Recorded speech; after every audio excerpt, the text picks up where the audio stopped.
konkron okase du baby am from mananoka orutu sunsum twafi o man ni mu wa manyin pa de se ni biara nya hoto enti mini order se ni ehwehwe no na ayaresa na ayenensa mate obayi wo hawo ina refri wodo na wa kire wo Nyankopon na kire kwan oya aboso hin rabi ne ba no kwalo ofre no Ɔkrɔnkrɔnyi Nyame ne Somafo Yawoh le din we na abayifu suro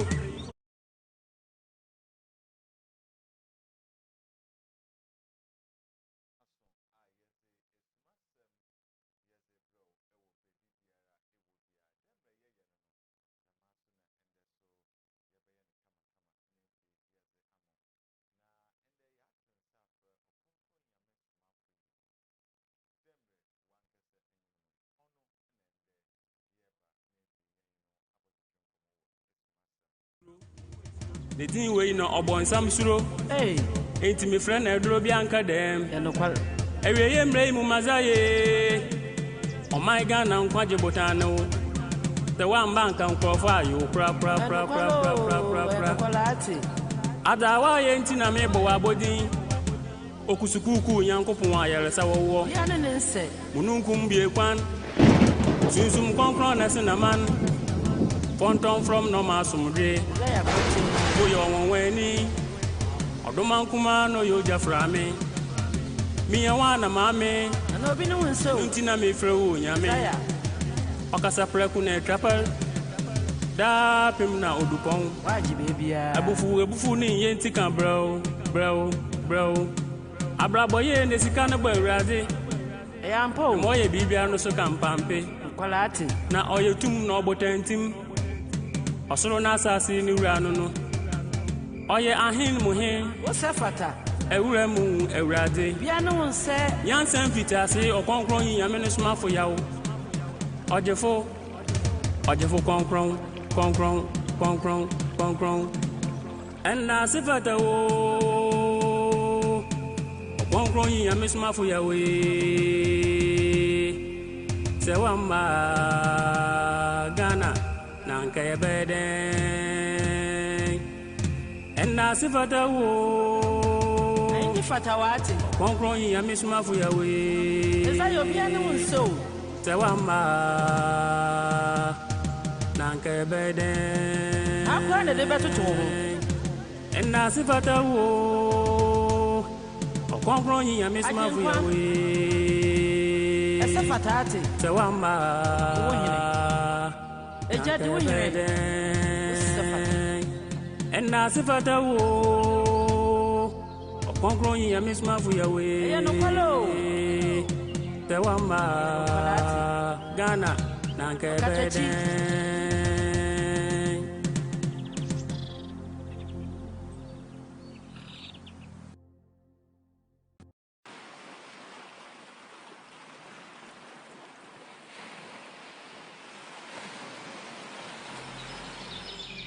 Onyankopon nam na hu mobile do no da dum kasi bia ma my Ghana into my Ghana humtie no kwalo na Malakai 45 na waba no ono na okite sunsum konkron okase du baby am from mananoka no kwala orutu sunsum twafi o man ni mu wa manyin pa de se ni biara nya hoto enti mini order se ni ehwehwe no na ayaresa na ayenensa mate obayi wo hawo ina refri wodo na wa kire wo Nyankopon na kire kwan oya aboso hin rabi ne ba no kwalo ofre no Ɔkrɔnkrɔnyi Nyame ne Somafo Yawoh le din we na abayifu suro le din we na humfi suro le din we na obonsam suro enti me frɛ na edro bi anka dem no kwalo ewiye mrei mu mazaye o my god na nkwaje botano the one bank and crofo ayo pra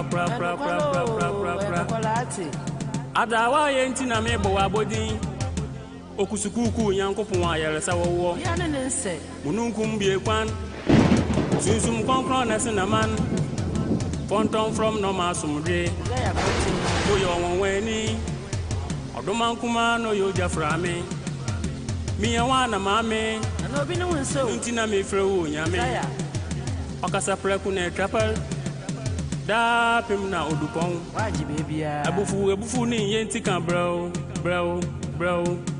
Abraboye ne sika no ba awurade. Yampo. Mo ye bibia no so kampampe. Kwalati. Na oyetum na obotantim. Osoro na asase ni wura no no. Oye ahin muhin. Wo sefata. Ewura mu awurade. Bia no nse. Yansan fitase Ɔkrɔnkrɔnyi Nyame no Somafo Yawoh. Ɔjefo konkron. Enna sifata wo. Ɔkrɔnkrɔnyi Nyame Somafo Yawoh. Sewamba Ghana nanka yebeden. Enna sifata wo. Fatawati. Ɔkrɔnkrɔnyi Nyame Somafo Yawoh. Esa yo bia no nso.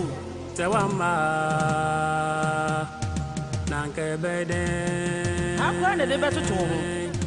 Enna sifata wo. Ɔkrɔnkrɔnyi Nyame Somafo Yawoh. Esa fatati. Sewamba wo hine. Eja de wo hine. Enna sifata wo. Ɔkrɔnkrɔnyi Nyame Somafo Yawoh. Eya no kwalo. Tewamba Ghana nanka yebeden.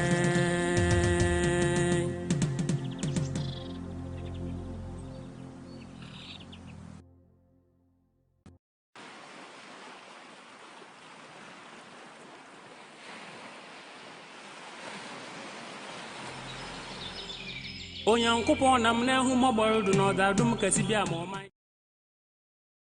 Mbro ne de membre waso ama yadze bro ewo baby biara ewo bia nti baby a wo baby a hye bia no nsama ehinta demra yeye no de maso na yebeye ne ndeso nemfi yaze amon na ende yenye Ɔkrɔnkrɔnyi Nyame Somafo Yawoh ono ne de membre yenye ne ba botwetwe nkomo ewo esumasem nsama ehinta ono ne de membre Ɔkrɔnkrɔnyi Nyame Somafo yato nsafra no wo Agenkwa TV na wetum nemfi wa ba ba chechirem kama nemfi oze amen mepocho emi amete egwemi edini ye Kojo Ando na debia se mihia Ɔkrɔnkrɔnyi Nyame Somafo a midiga na mpanyimfo wo ho yew papa de Ɔkrɔnkrɔnyi Nyame Somafo ato challenge ato de obesre ga na mpanyimfo de wo ma no kwan nenka ombra hospital na aze na nkrofo a wayere no onfansa onfonto wonodo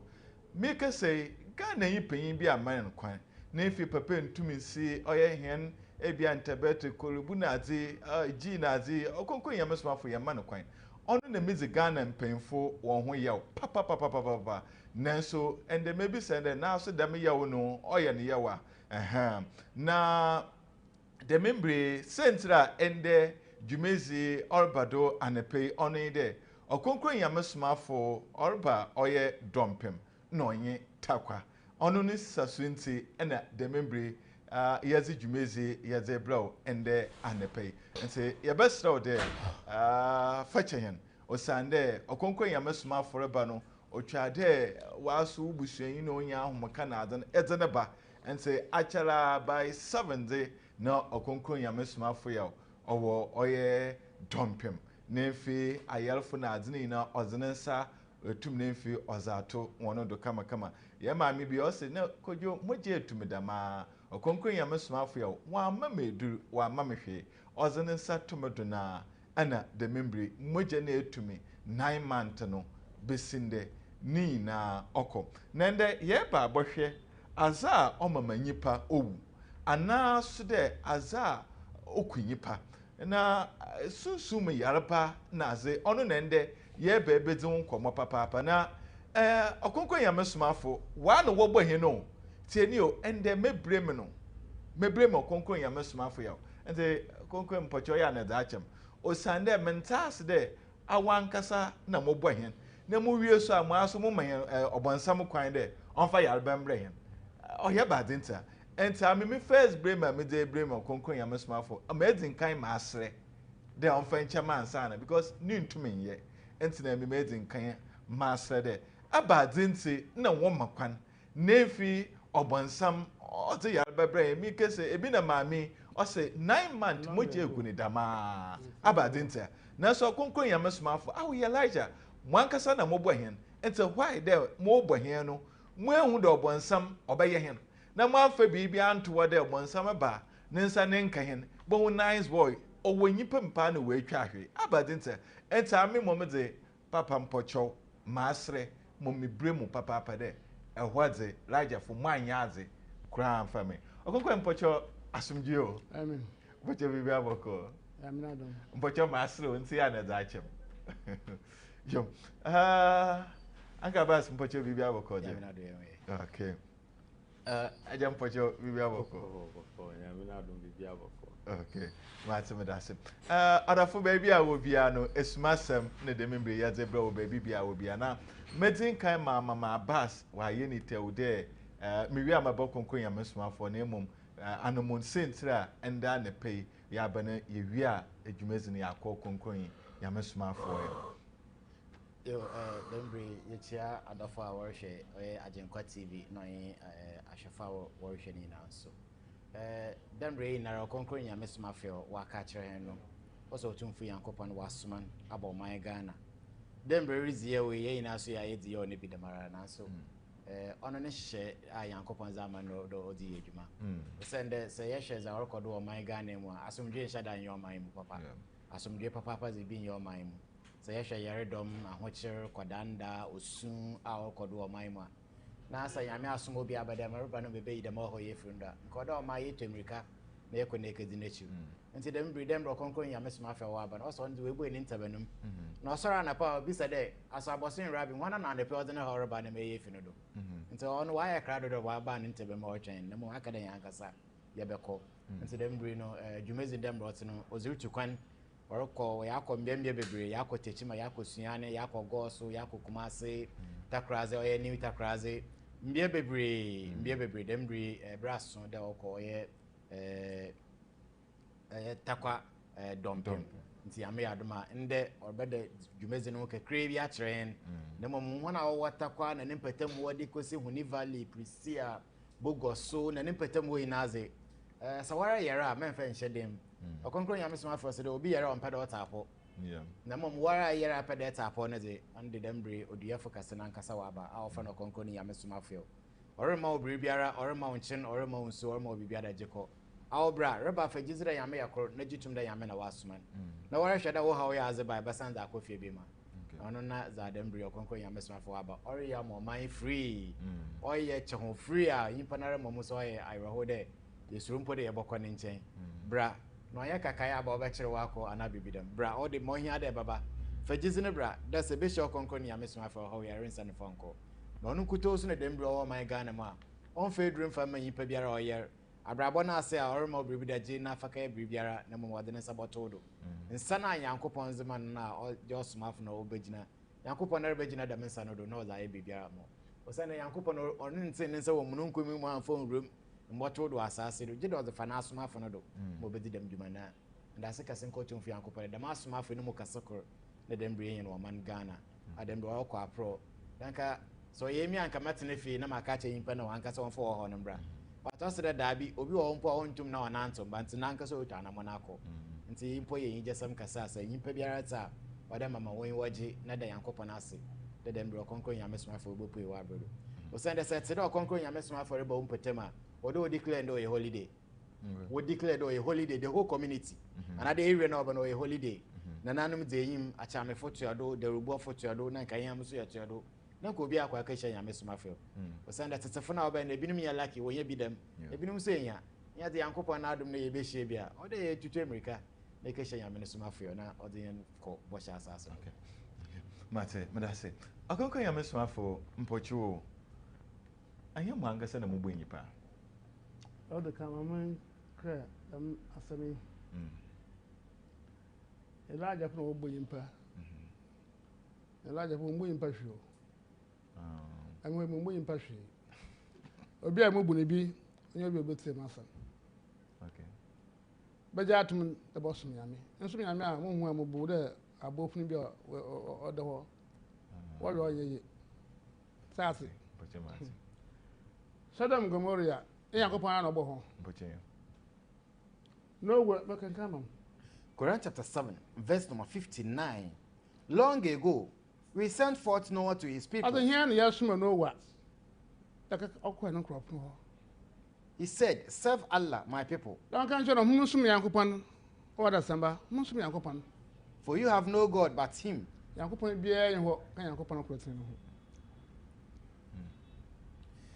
Also beware of the torment of a faithful day. As in be now upon one down to my head. As what we know good soon. The larger from one boy impact on paying penny. Just said, or be I bet say on Yankopana some. But said that what about that what behind there in Papa Jatum the Yankopana Yakut. Now the Yankopana opera winning pay and aye. So I was saying, yeah, one will board a baby or the on Persevere. Where we are pro. That's it. The Sodom Gomoria. No so ho, should I accompany your home? Also, when I in a bohon. No, then also when you are. My master for was a Bayin and the young contumpo. I thought my uncle also Sodom Gomoria. On Yabasum. I was soon. The baby won't the uncle pan your coat. It's a matter of your home. I want to my lucky. And when the uncle pan your crown. And when the Yankopon your cry, oh, yes, you cry.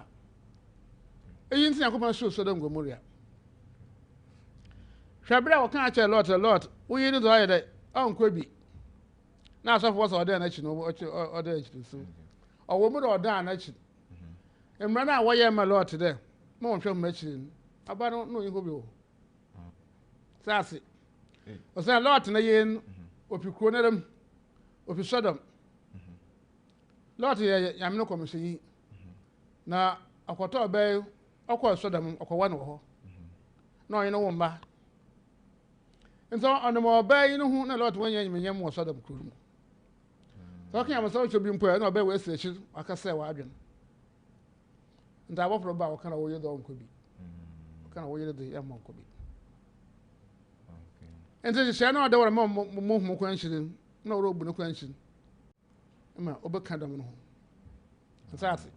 And one of you pay judgment to my phone bushy. The impact will know, yeah, or once I'm in come cry.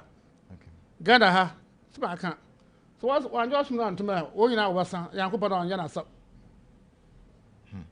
Yadi now was one summer now, about showing I was on the century man. That's it.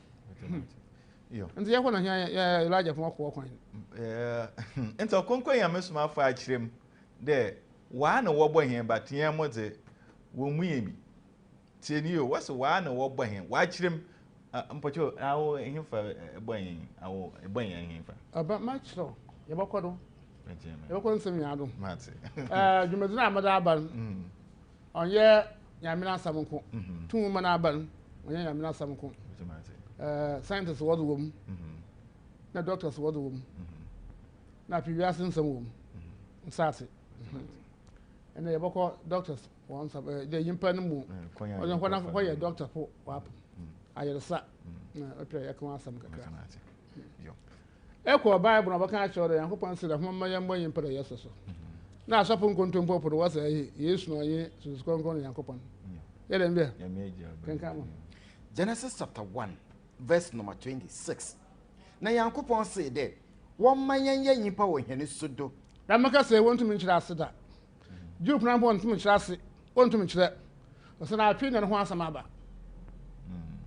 kasa na owo han owo tumu manemu na tumu na atwe na tumu ma ba nti be ya kyira ase ntum nkyira hona me yakopra kasa kyira ho sa ko 19 Genesis chapter 1 verse number 9 na yankopon say there one man insu a owo osoro na aso no kasa kyira ho da mma insu no yinu ho mfi insu asase no yinu ho mfi insu no mu continent na bone na hona me yakopon kasa kyira mma continent mbre Israel po ntum kyira Arabia ntum kyira afi na no kyira ma ba nsase na asen bi ho ya so there also twa wa asapun ya wa yakwase kwa osada enwom na wa kyere da Moses na abredon oboti no wo wa adwene chechiri enwom na wa kyere Quran wa kwase na abredon imam fu oboti no wo wa adwene chechiri na asam so nsira ma ba ile hu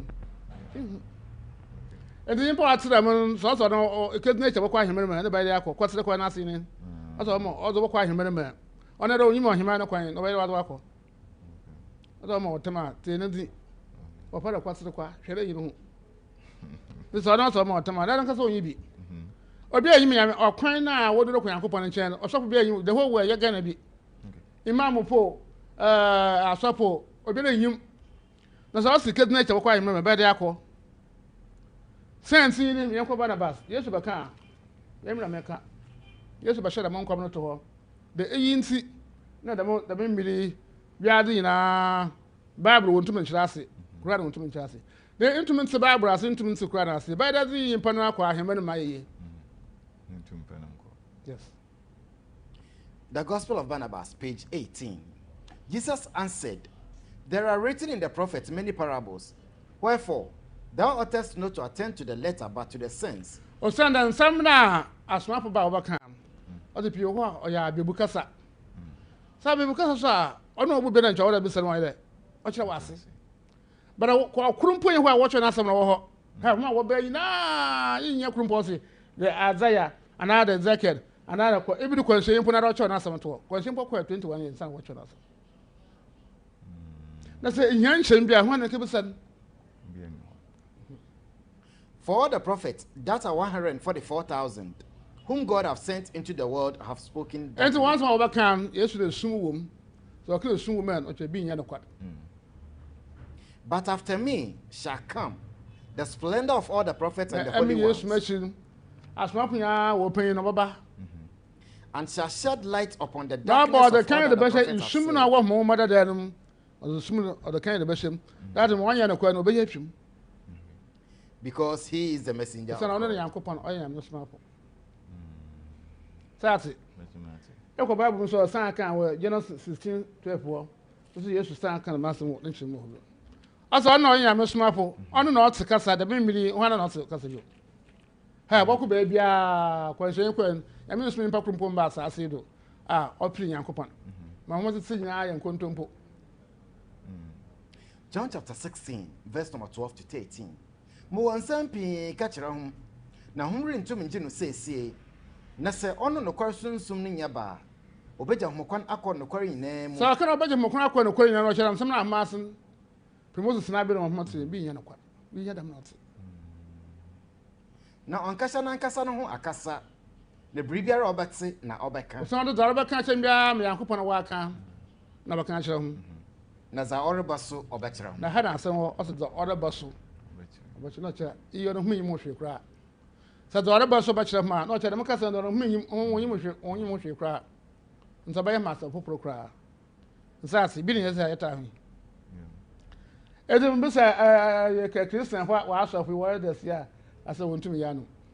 Mr. Crema for Copia, a son close, on to Miano, don't want to be. Sandy, oh, that was short to order what I done near the bush and arch them. As I said, no, I'm not one of a quarter.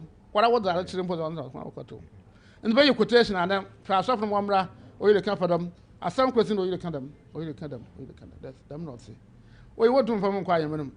I pin a kind of Casa, the big shall win your him and market. I pin about. Esi yabako yimpa mampana manana nkasa hiya. Yabosha yimpa nkasa. Wosima sense la muru wupin.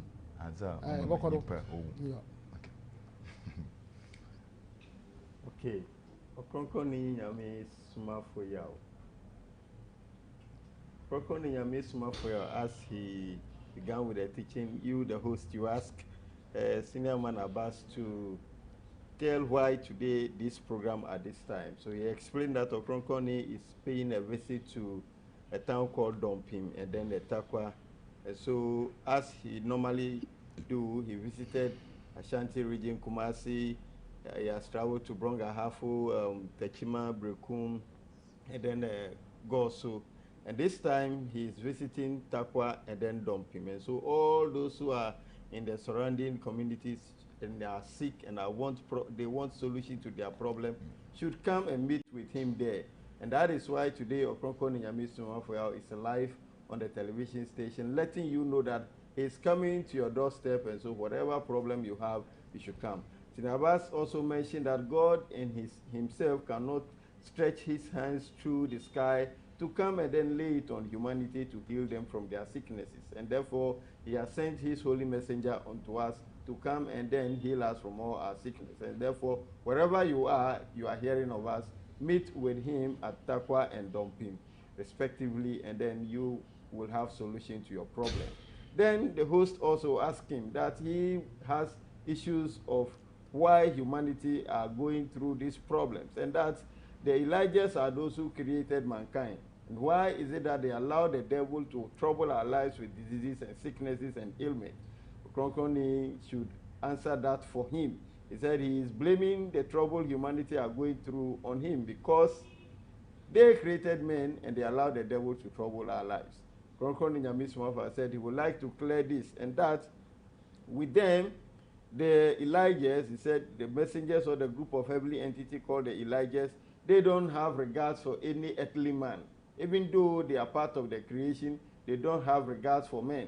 The only men that they have regards for them are those that worship the Most High God and listen to the messengers of God. And that now that he is in, when you listen to his words and abide by them, and you obey the principles of the Most High God, you are the human being that he will have regards for you. But if you don't, then there will be no regards for you. He then asked that Sodom and Gomorrah, as the story says that the entire township has been burned, Ɔkrɔnkrɔnyi Nyame Somafo said, are they also not human beings?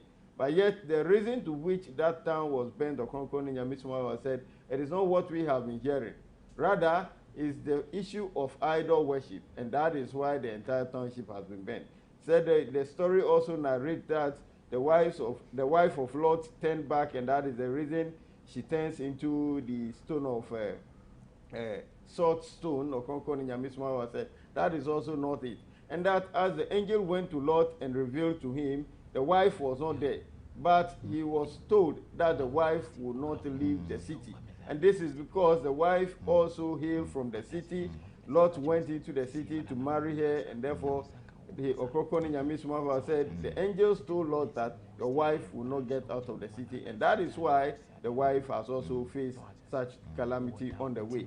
Ɔkrɔnkrɔnyi Nyame Somafo says the reason humanity are facing all this problem is idol worship. And for us to know that God is one, he said it's not an easy thing, and we are so fortunate in this end of days. He said we are very fortunate.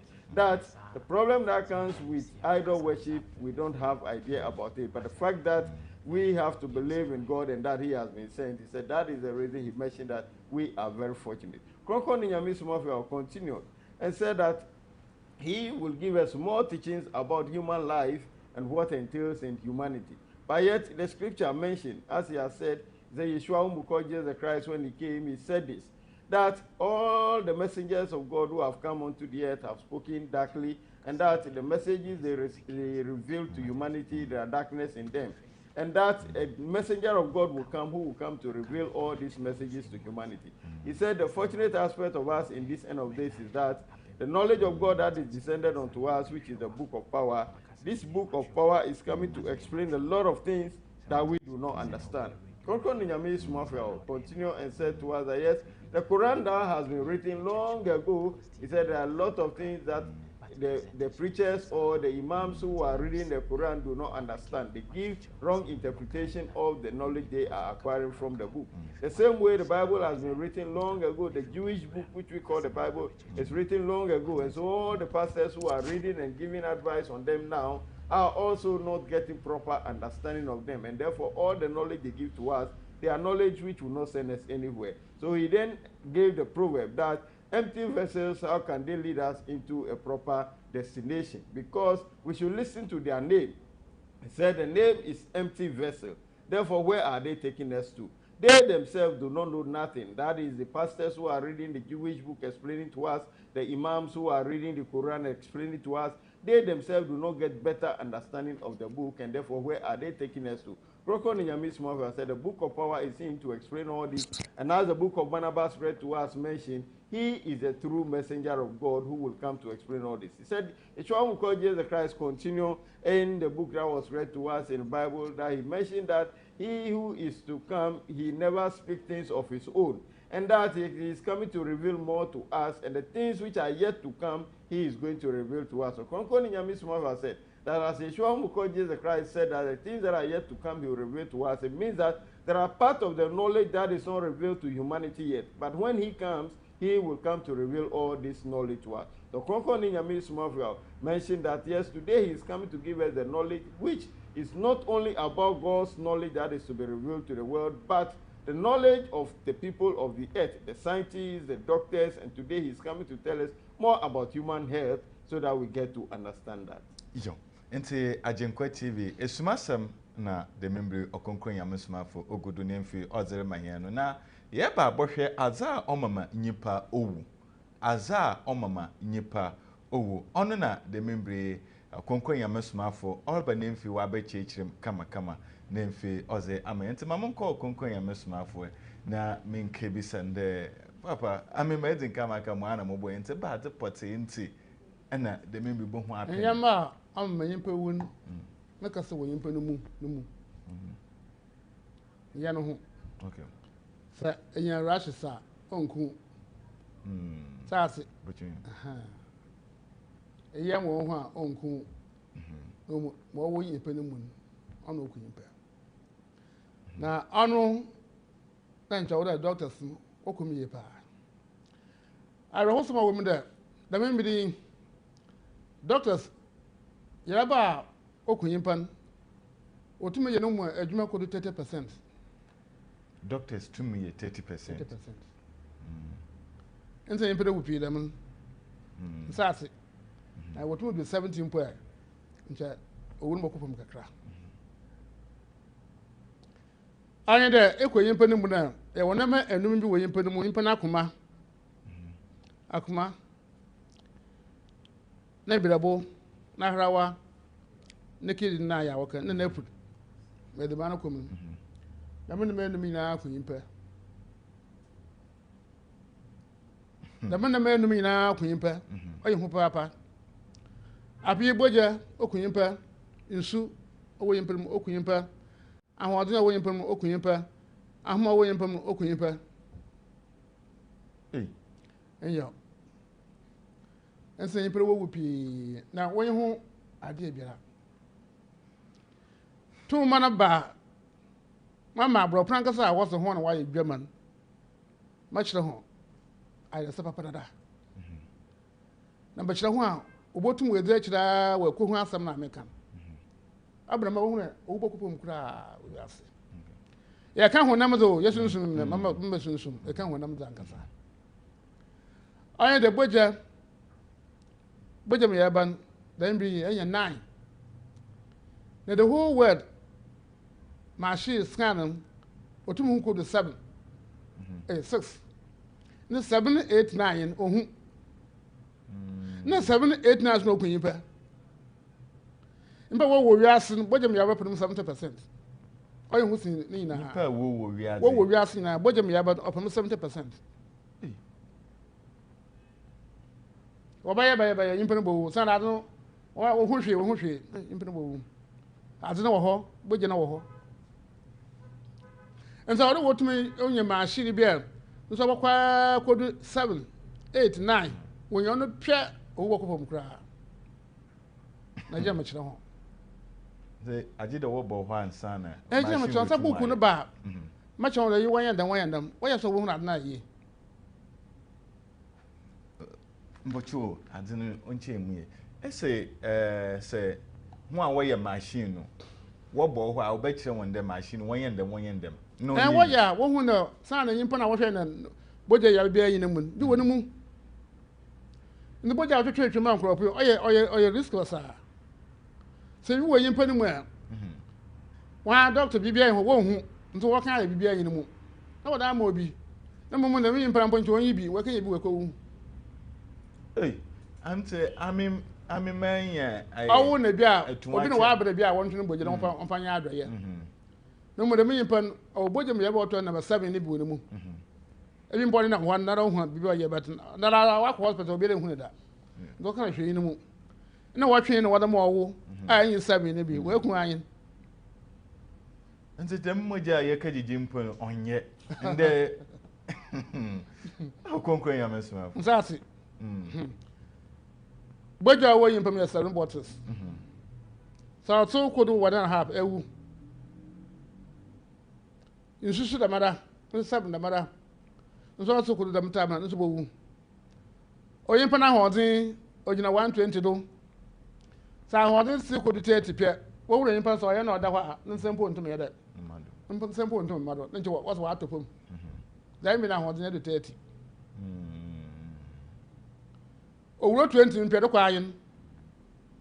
Enzi bia corona ba, nsina na mse corona ya ba. E kan da mo fo mra na wo ya nkwasesam. Wo anu wo oguro so wo. Doctor bia yi ho a yimpa na hodin no orokopom ono owe ma hodin de ma shi be ho oro baba. Mo ba yare wo de oxygen be sin do. No wo yi oxygen wo sin sa wo be sida afi. Wo yere wo. Oxygen ya ahumane de. Ahuman yimpa na ho na ahumane ko do ayi so adaba na ba ye.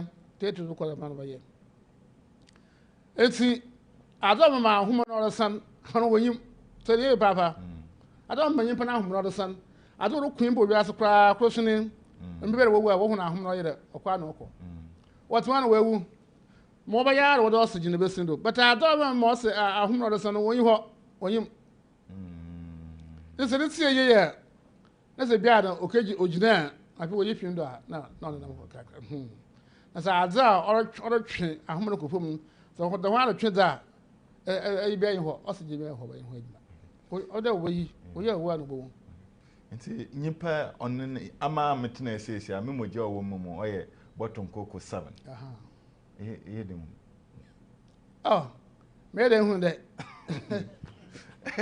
asem every makasa wo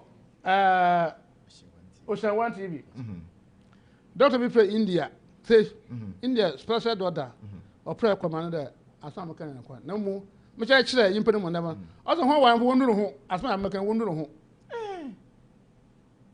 sase obi so pray US daughter so kan mara ozo so amakan ho ehu na mu wonduru ba man kan awore mu hu say sera mete afi cry by August ye be bi ntina aso je ntontom so pro wote masma ntoni do obi wu wo bra na bro nso osana sa wo boje shama nsu shama ahom ahodin damandama anani oshaba din tum yar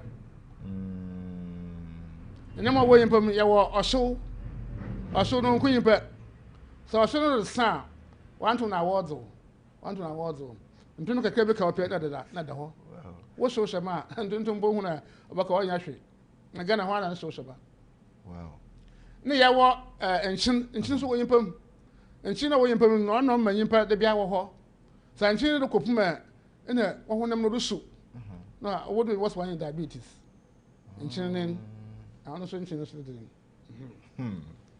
ensi ana aso fun wonyim wonyina wonyim obi ko hospital na doctor aka cha da yire wo man gboje na so ko aba ba na bia no gboje de ba 4.5 bread by 5 dem doctor kan aye no kwa wadam zum sa tuno do a da maka na gboje no nsama acha kwa 3 minutes na so so ko na kwa doctor we be send da na ido azna kedi na gboje aye de mi o se pi bocho mi ntwa no sesi ama aba me fi hospital na me ba wo na wase de me moja no in fact ne do a short me ba wo na do nsa to me don 10 minutes no me san ko doctor no a obakar moja na aba back wo hu so was a machine ye wo hu me yero say assembly Kumasi na abrant na ba me na baba akura brechi no was bibi wo no mu na nto bo na ba na ba da okọ clinic ba e mo ye yin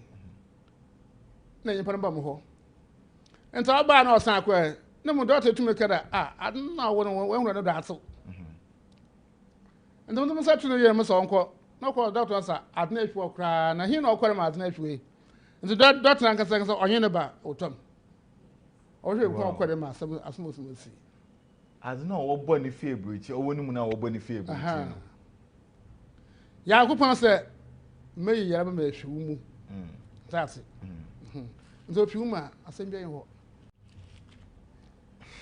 ensi da me na ma mka ken oyo ho ensa huru wu pi do se huru wu pi o se da ye hu adua po wiase nye ga na nko bi ye hu adua po wiase nti ihunema enyi de on the doctors no 30% no wo do 30 herbalist wo do 30 dede a wo ye nyina ye nkontompo wo boa am gina kira mesro wo the 30 hata the 30 hata so wo de ye ndudi na mpocho mentwa no ye na nanom no ataw ye na wo de ye obenda se bedo ya ba no nkwa so sira nde sase ma sa wa moto change abonsa amoto hwe bo obitumi yara bia wa kete the one wa so me mbo ai yam no hu ho de me yimpa na wa ta po yes o president yarba onkunyi pe yarba onkunyi po yarba onkunyi pe debi no mo hunem ai sunsun no kunyi pe se ndi yempa po abredom na yarba ona wo ho ndi ahata ya wo ya bo huna wo kiyo yarba na ho ata so ahum what I probably continue to Bible bosom be ya ebasa apana no na mo pa ya ma no ntumbo na nso oyimpa mo oda no pede nsem na oda boto otom dan ya be de pia basa na mbe maka ja para apana yere kidi bia oda bia bodo ha ozo no ri mo ne kidi na ya yi na so ye no bia na akoma no ya dam na mo pa santo do kra adam so pede hu de ade na akata na hospital enyo no bia num sa ta friend na pro ogwa hom shi nkoya ay kekere nkoya orko wo so wasa ye na wa ko na no pom tim okoy o se sia no sumo tum na ba no wa do wenye hu adumezi na ba no manyi pe nje wo hu chim na ya nhihye yankopon na nkasa na wa ye sase nti ya si akrache pu na wo yi chimi nya wo ha wo hu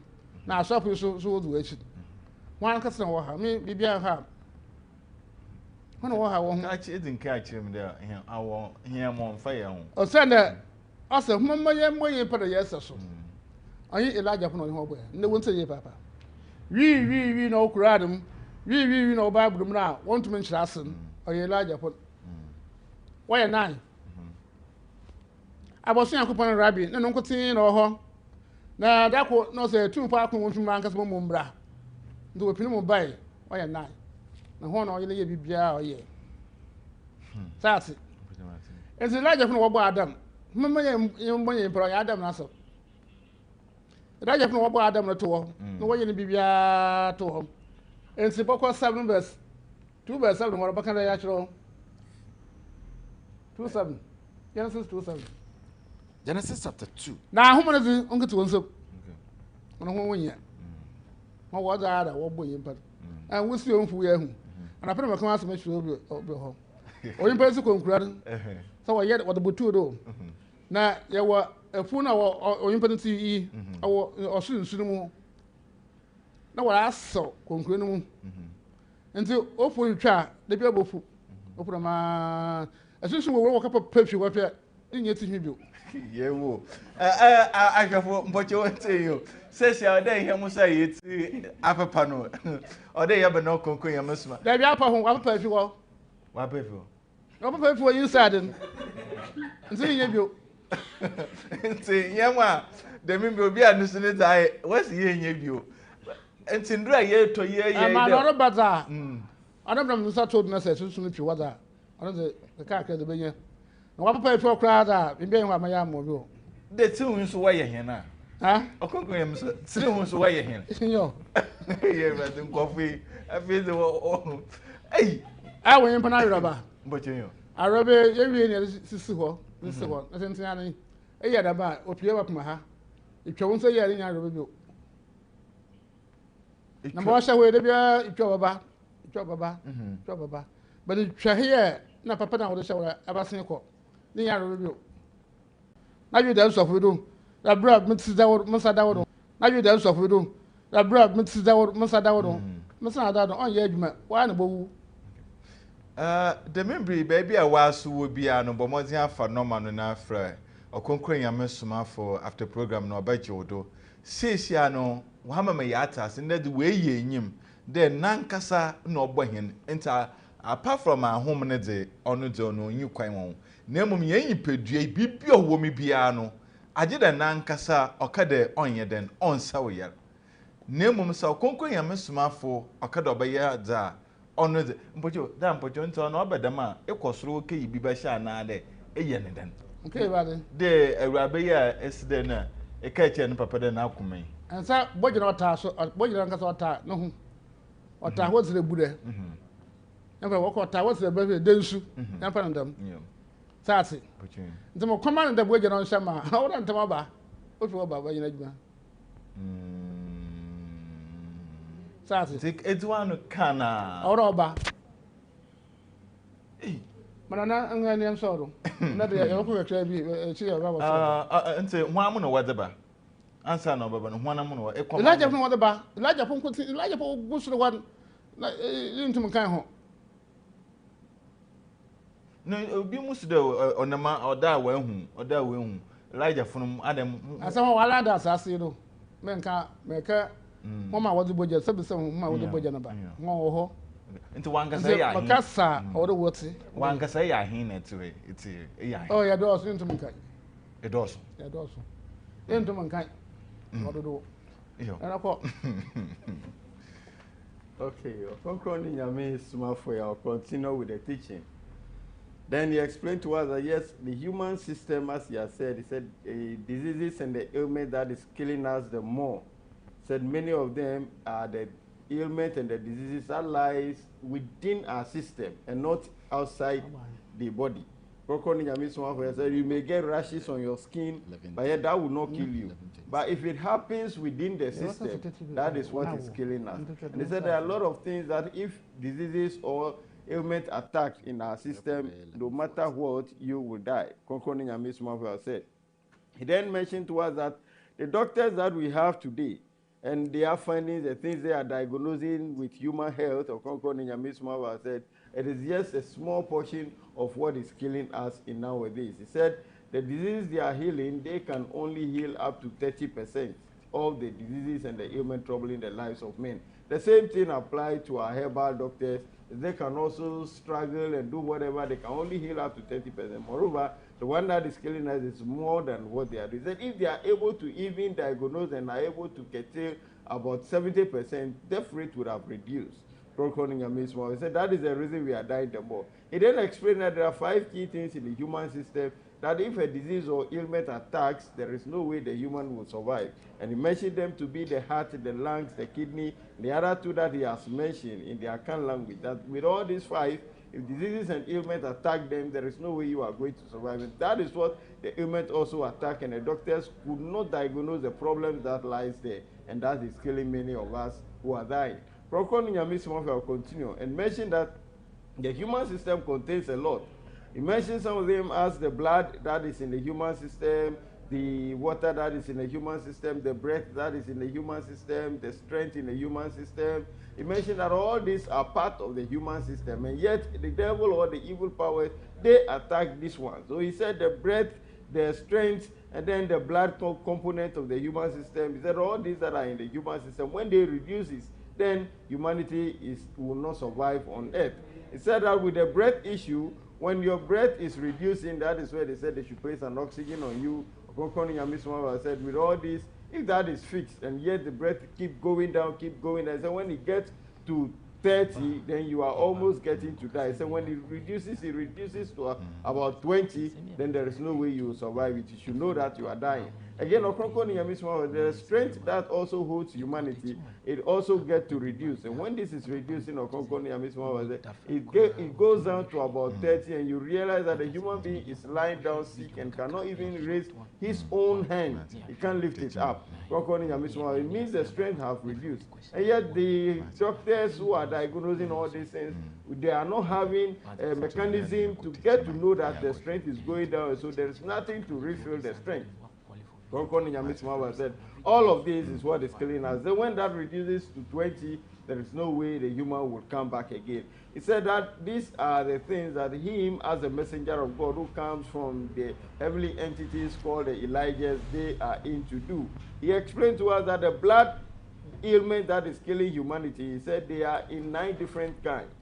Blood or diseases that are found in the human blood There are 9 different ones of them that are killing humanity.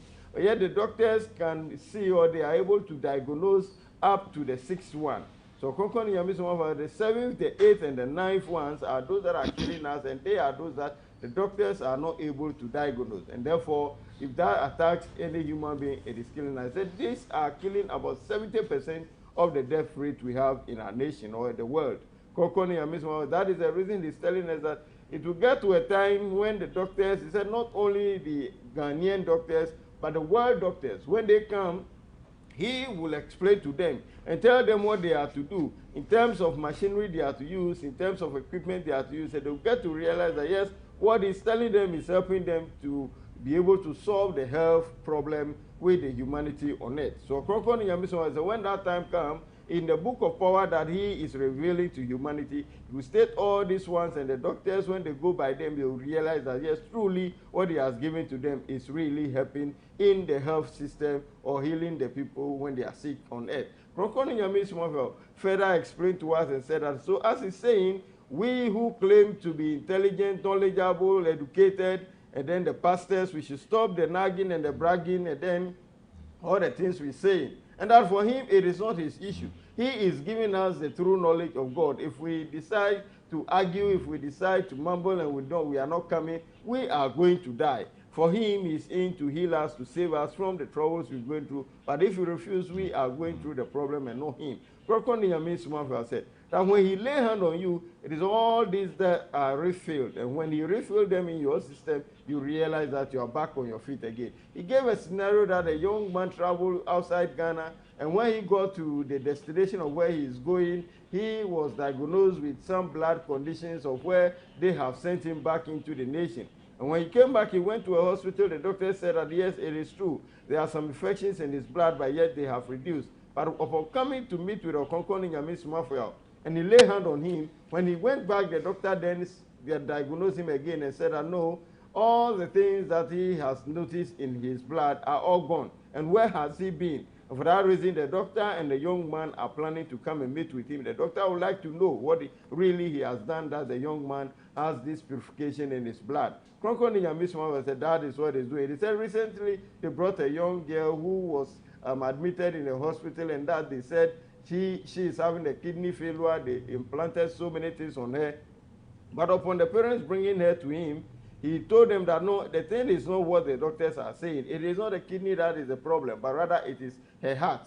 And upon laying hand on her, in no time she began to breathe rapidly, and then later she became stable. And then she was okay, she moved, she was able to walk, and then move away. Ɔkrɔnkrɔnyi said, that is what he has brought as a messenger of God onto the earth to give to humanity. And so all the argument, the nagging, and then the pompous, the arrogance, he said, when we are doing that, it is we who are causing harm to ourselves. With him, this is no problem to him. He then explained that the blood, as they talk about, it is they, the Elijahs, who have done so. He said that yes, as he said earlier on, he made it to be read in Genesis to us that the scripture mentioned that the Most High God said that let us create man in our own image. He said in this context, whom are those that God is speaking to that is saying let us create man in our own image? Again, he mentioned that let the earth move to one part and then the water on the surface of the earth also move to the other part. He said this is an instruction coming from the Most High God to some group of people. But who are these entities that the Most High God is giving the instruction to?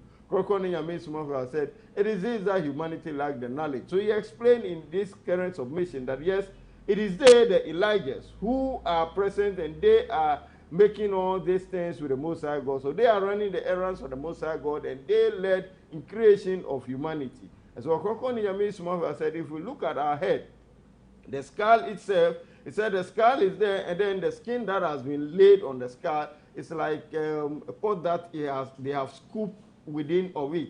And so the hair that grows on our head, Ɔkrɔnkrɔnyi said, it's like a mat that has been placed between the skin and then the skull. And so if the evil power who causes the bald hair, he said when they get into the system, they wipe this hair that has been placed there like a mat, they wipe it, and therefore your hair would not be able to grow again. If they are able to wipe it, there is nothing that can bring your hair back. Explaining to us, mentioned that with the blood issue, when he lay hand on you, then he instructs that your blood should be refilled. And that is the reason the members of Asunje Tuntusum, when they listen to him and they abide, we abide to his message that is given to us.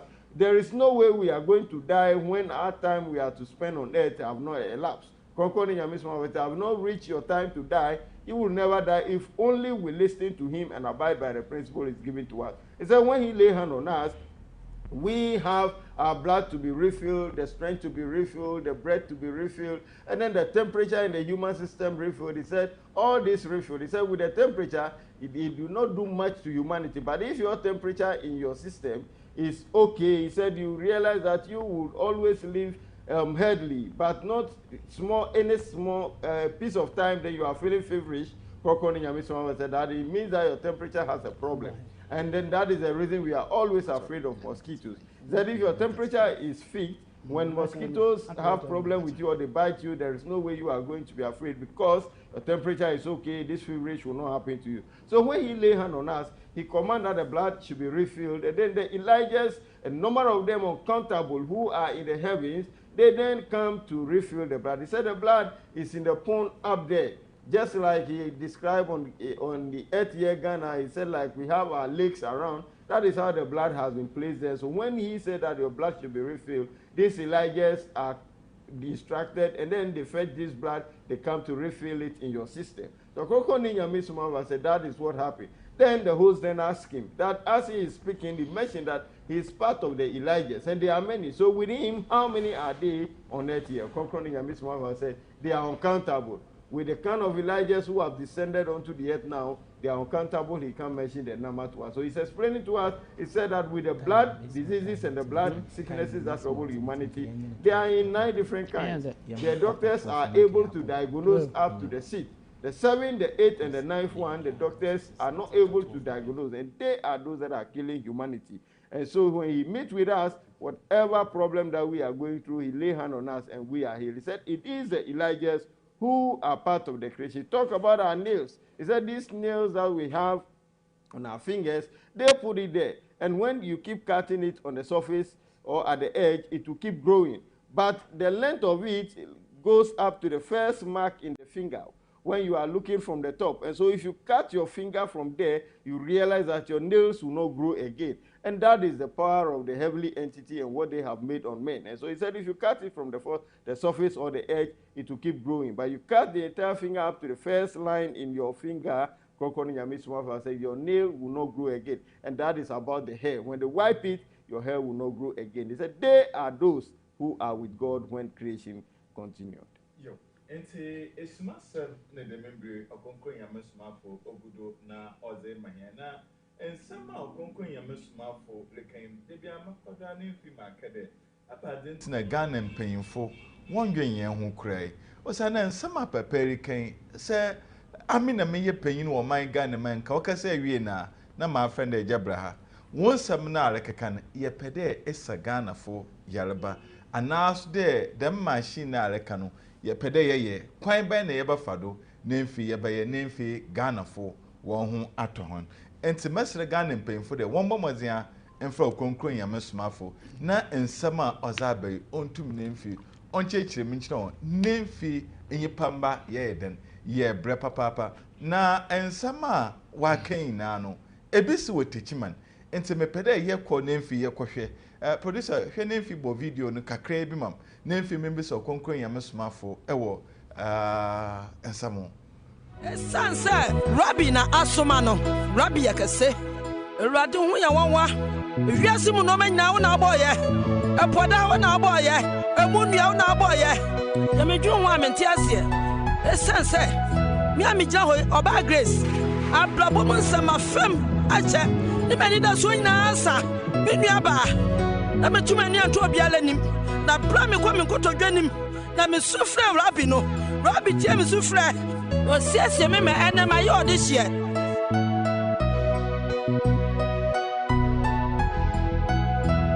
I want way to my other friend, I want way to my minion, I want way to my no Somafo, yeah. One way to my no Somafo, yeah. I want way to my no Somafo, yeah. I want way to my no Somafo, yeah. I want way to my no Somafo, yeah. Wawe Juma no Somafo ye. Awawe Juma no Somafo ye. Awawe Juma no Somafo ye. Awawe Juma no Somafo ye. Awan wasem. Ɔkrɔnkrɔnyi Nyame Somafo ya. Awan wasem. Wona akasa mo bi na awan wasem.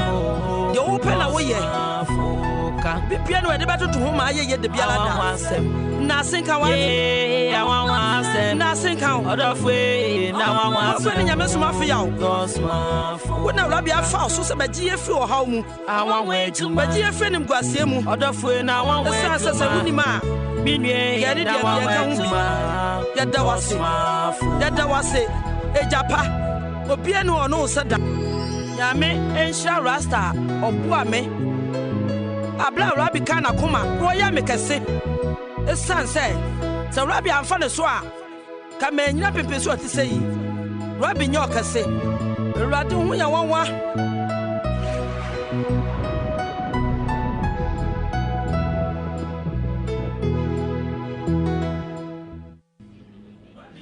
Okay, ain't it here? Papi. Oya sampao. In fact, me to studio a mirror ho papa. Me say, hey, nature de we are in the moon some or bonofono or sitting yellow hoy and papa. O go ya me Somafo. Papi abadantina ababadam. Do bonofono. Eh, sunsum yara bani binin. We sunsum yara. Wait me baby ara. Baby you want kwale. Nsase. Esma sama won sam you shima. Nam de musa toda. Ya na asim so wutso owonhwe owonhino oyesunsum. Ndo tupi wapia. Ora tapo. Sate. Nti mapape waye mbojo se otasa no mutan we What tapo? Some them sat ndo. Once I when you don't want to I'm sad to know. Producer Mpocho say Ɔkrɔnkrɔnyi Nyame Somafo se de wonsa wonyi. Ye na ye pede ye hwe. After. Yeah. Be am sad to know mo see. Mpocho producer hwe mamai. No so de ne nsa aka no waka na nso watie bi. Eja ye mo akwa ediba Ajenkwa TV so. Chief. Na ye be bisa wodin di sen. Me din de Peter Yawoh Nsoa. Peter Yawoh Nsoa. Yo.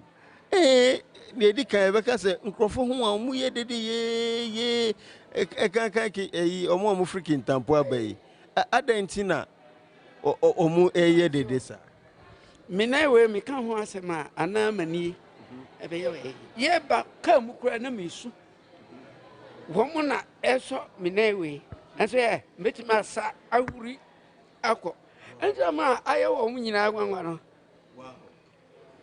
yo eja yare ni baye mfie be yan ni oh me fan say 4 good years ni 4 years sika nkrofo aje afri mi ho malanum wenum ko ye nyina so ankosi fu wow say wo me be sa me ya de yantimi enso hio me bai se bi wa mame APC wa mame enu an so de nensa ato material Jordan is ato ti so enu anu no ah de na aba no metima adwane akoro ho aba sisi ya wow uka weni nso no na muda train me hu ade aki pa ye emayo mi san ya ke me hu wo mu nyina hu wo nyina we no me si mani na me hu ade so me bae mani ehu ade ba bie no wa mi yo obi be bisa se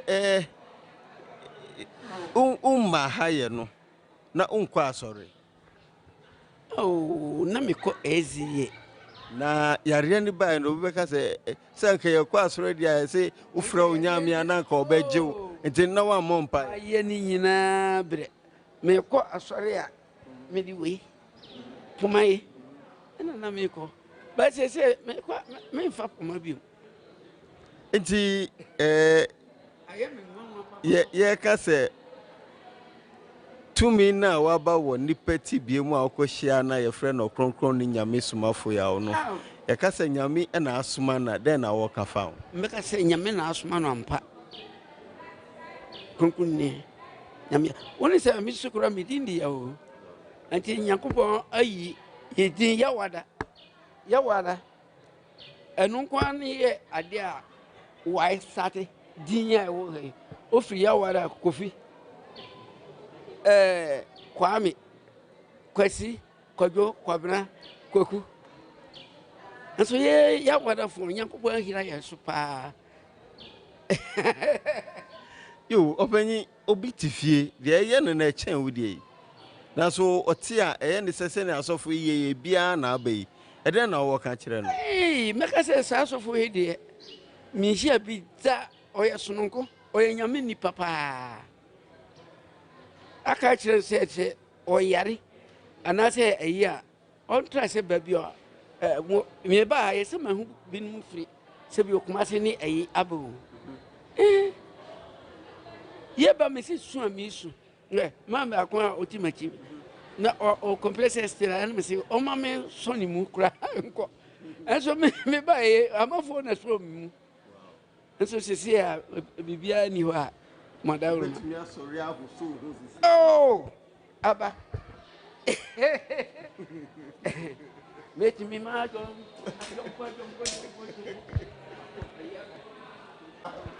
eja bra enije no broso dodo enije no broso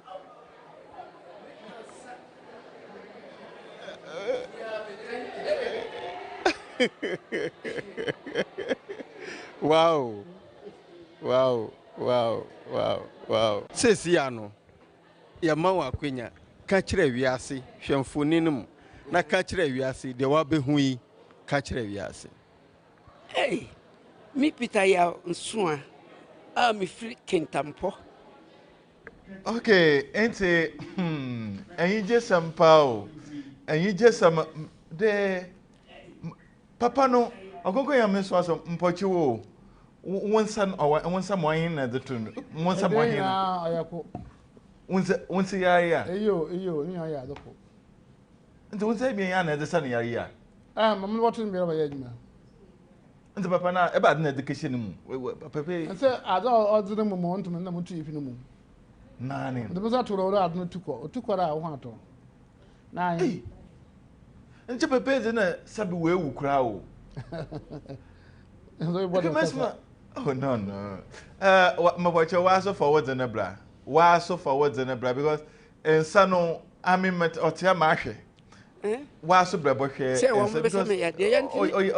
oh yes serious the memory ebia wodompem western region ne mpotema arehwe him pomozia ne fi waso papa ebia we bubu eguo umami we bubu eguo stroke na waye no ntum papa ni di moti pa waso are de mpocho ende sarehwe anyi jede waso umami de ne ba ensa na wode boto do anga ba so mpocho okonkon ya Somafo ninsa na wode to papa no do manu mutani a because papa we janu ma obofom ninsa yala yes oroba no yare nkoti olusu kan olusu open no olusu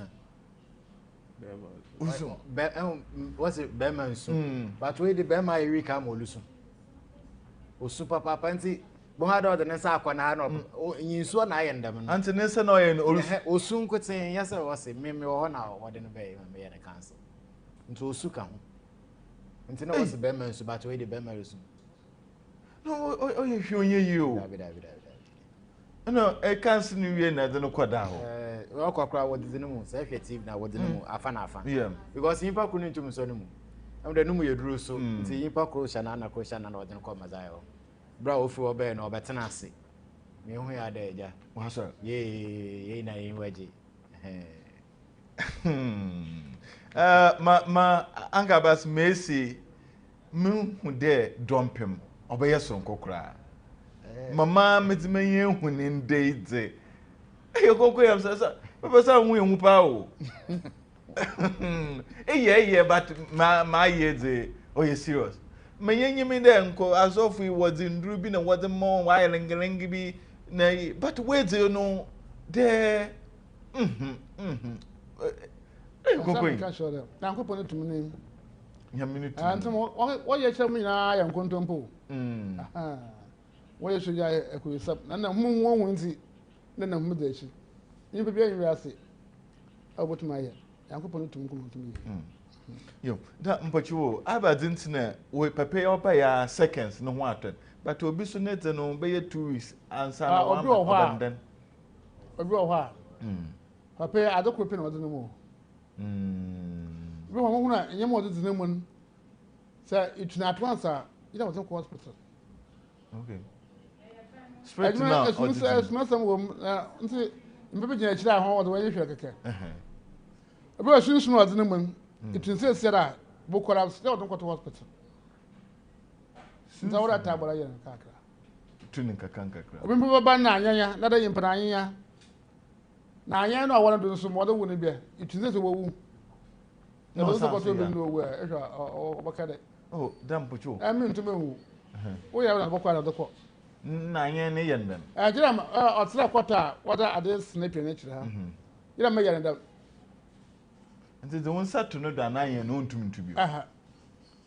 The Mutuno, it's nowhere. It's not so that baying in Bill the war. I am tripping the bow. The same people not the man also yet. Only to begin. Hey, I'm going. That's it. It's a bow. Now I won't put up a side and show where and if I went there. Na yin o yare den change o dey mama okenen ma sembia enche me yin mind ayen de okenen ma sa wo ayen bia nkenen ma sam I want to them not so be ho bia adokrotin o de mo the two na na ho afen okay do say dem ba ya ten mpo na o de mo ya won ye aya ama meken mo kan obi o ba na asun so de ba 10,000 empako wo na won am lie kro do a we na botima akobon satum na about 10 minutes no we na we fini mu sase nya wo so aso o na branches na aba ma nyimpa ntin na ade nyina mu nti na twena ba onna wora nya ho abatare ente okoko Nyame Somafo olba oye dompem Nyame yadoma ochina ana okoko Nyame Somafo dompem nti bomosia na mfi wa so wubusuan bi abrabo no nyama nkwaye in fact ndem anya age papa enti wa so ma ehuni nde ehunde anyidado wo hode onka echi onsei enti bomozia na fifa oye wo papa na wo maame wo here bomozia Phoenicia no ewo dompinyam ya adoma ochina na onye ne adechi Yawoh na efida de ko no de ono owotakwa ya nti ochina ye brother ukuda no ne ina ye dompem nefi bomozia nefifa odehye ne Phoenicia konkon Nyame Somafo na bibia onye kama nefi onferman damaso ena no normal no na oritwegu ase no nti bohu nefi afa normal no na etuma afre nefi problem bia wonna me bia no mpocho bomozia nefi fro konkon Nyame Somafo nefi yeden wonto na emom takwa no takwa no mom no motin de ya me yadoma memenden ye bekwa katenten yempom no konkon Nyame Somafo se oye yempom na ye betenten ye koye ba no wa ye hu adwuma enti obi a wa bubu ego papa yobokọ bi na memenda no oye 7 na ye tenten yempom enti papa ye bohu no wom enti masaka mamans na ye a wontwa no nemfi wonfa no ne ye ba nemfi asaso yeyi nemfi ye se amamo mayenko oye chief ene kakabo no chechema na ahwefo no. Okay, as the host then said, he mentioned that with Ɔkrɔnkrɔnyi Nyame Somafo, the messenger on earth in this end of days, his healing that he's administering to humanity is very amazing. And so at Techimai, he allowed one sick person who was brought being shown on the screen. And all that you have viewed on the screen are things that happen real. There is nothing that we say is fishy about it. Ɔkrɔnkrɔnyi Nyame Somafo lay hand on him, and then later he himself got his healing, and he was the one testifying that yes, really he has been healed. So the host then said that he is so amazed. He do not even know what to say. He's filled with joy upon what he has seen. And therefore, he urged that all of us who are living around the western region, Takwa and Dompim and its surrounding, tomorrow, Ɔkrɔnkrɔnyi Nyame Somafo will be at Dompim. And so wherever you are, whosoever is sick, and you are listening, if it is a life problem, the businesses are not growing, the things are not going well with you, you are sick, whatever it is, come and meet with him at Dompim. That will be tomorrow and 8 next week is Wednesday, and Thursday, Friday, Saturday, Sunday, thereabout, he will be at Takwa. So come and meet with him so that your problem will be solved. He urges us that his contact are on the screen. We have to call and then give our problems to him, of which he will be the solution to our problem. Ɔkrɔnkrɔnyi Nyame Somafo, as he spoke from what the host have asked him, that what did he do to this young man?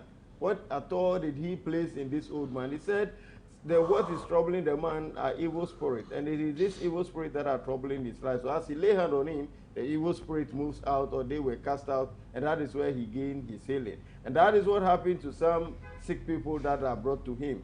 But sometimes some people also come as the host ask him, why is it that this man receive his healing instantly, but some people are brought to him, theirs takes time before they gain their healing. He said sometimes the thing that is happening, he said they are all hidden things, they are all secret issues that we have no knowledge about. And that's Ɔkrɔnkrɔnyi Nyame Somafo unveiled that there are some sick people that come to him, the evil powers that are troubling them, there are over thousands, 10,000s. And so if he casts all of them out, the person will be weak and they have to rush him to a hospital or the doctors to revive him. And therefore, that is the reason he has to take his time to cast them out bit by bit for him to be okay. And again, some also come who they themselves are witches and wizards.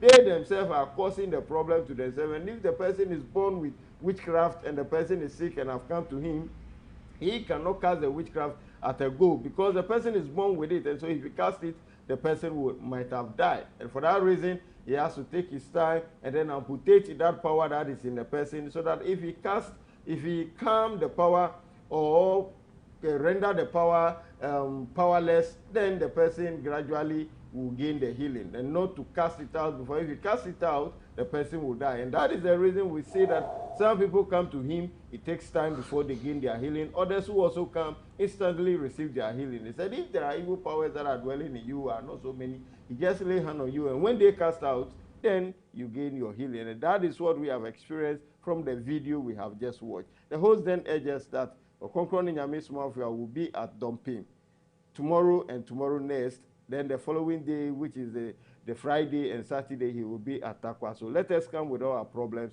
and he is the solution. No, why yember?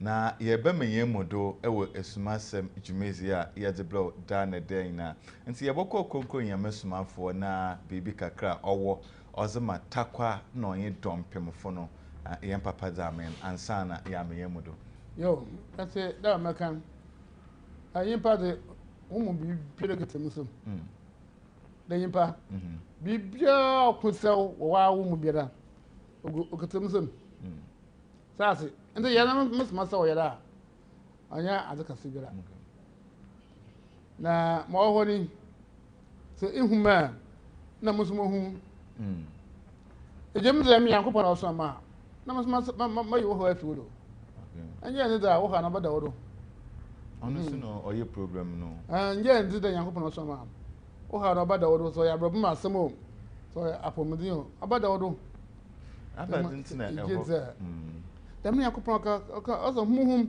na musumo hum da Ɔkrɔnkrɔnyi Nyame Somafo eho kakra ni problem there injinzin yebeja de awo Nyame na wasoma hu na edin eho na oye din no ehwa awo ye Elijah ebadin na cause them problem da yimpa na wonyi dina yimpa na oh hade ya hwa oye Nyame sama onye gana ha onwe hu mi da onte bi da yo enti mpo ya mo hu mo bo kakra right yo enti Ɔkrɔnkrɔnyi Nyame Somafo na wa chechirem kama de Dompemfo na onye Takwafo Western region fo na oman Ghana fo nyina no in fact Nyame ya adoma obeye buta eho nti onyipa na yaresa o se awuhu na no so obohu nti wa so pede wo hotowa ono bomozen a na mfi Ɔkrɔnkrɔnyi Nyame Somafo ohun nemfi waso honto abrabo ye na adene ina no Ɔkrɔnkrɔnyi Nyame Somafo obɔhwe nemfi waye kama nemfi oze amaw yɛda se de akan hu bodu de membre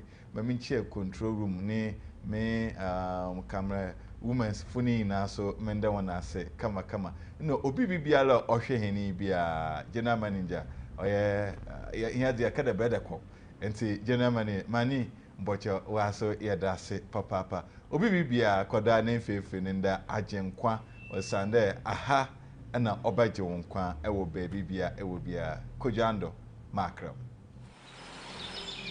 Onyankopɔn nam na hu mɔbɔro do no da dum kasi bia ma ɔman Ghana nti ɔman Ghana ehumtie na Malakai 45 na waba no ɔno na okite sunsum kronkron ɔkasa du ba bia mframa na no ka orute sunsum fiafi ɔman ni mu wa manyi pa de seni biara nya ahotɔ enti mini oda seni ehwehwɛ no na ayaresa na ayɛ ne nsa mate obayi wo hawo ina refiri wodo na wakyere wo Nyankopɔn na kyiri kwan ɔyɛ abɔso hin Rabi ne ba no kwalo ɔfrɛ no Ɔkrɔnkrɔnyi Nyame ne Somafo Yawoh ne din wei na abayifu suro ne din wei na ahomfi suro ne din wei na ɔbɔnsam suro enti me frɛ na ɛdoro bi anka dɛm no kwalo ewiye mrei mu mazaye ɔman Ghana nkwaje botan no the one bank and nkrɔfo ayo pra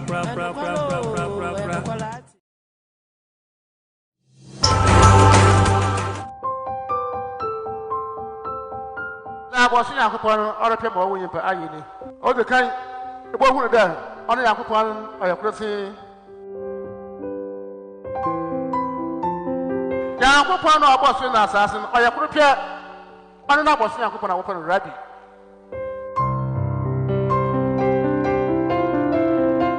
ensi se ihu da Yakopon yakol na ihu Somafo so da Yakopon na osuma na osre if you want apo atwiribio wabu eso sunsun kwankwan no jam na do kwanyim na api edu hu basha osumu no mu esro kwanyim na api beye mbapa ade bi ron ya maka choro manye bi yu twu api ehun mbapa na iya api bobo apa